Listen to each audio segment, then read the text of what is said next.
Aujourd'hui, nos codes en 2, 3, 4, peut-être même 12 lignes, ça va encore. Mais avec les temps, on aura 1000 lignes de code. Et la bonne pratique consiste à mettre des commentaires. Un commentaire, c'est juste un mémo, un texte qui vous sert de mémo pour vous souvenir de ce que vous étiez en train de faire.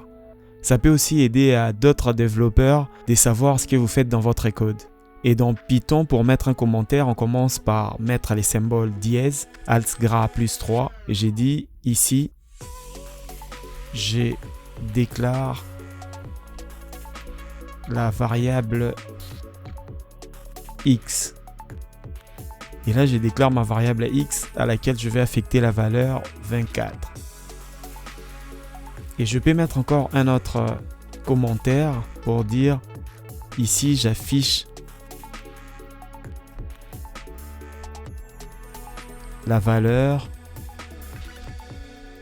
contenue dans x. Et là, je fais un print. J'affiche x.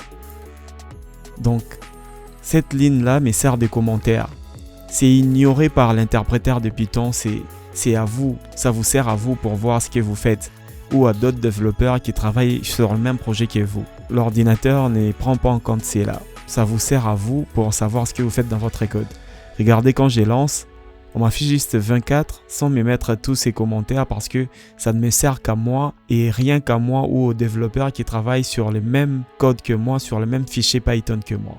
Et vous voyez, ça met une certaine dimension de compréhension, de fluidité dans votre code pour savoir ce que vous faisiez, même si vous avez laissé votre code après 10 ans, après 20 ans.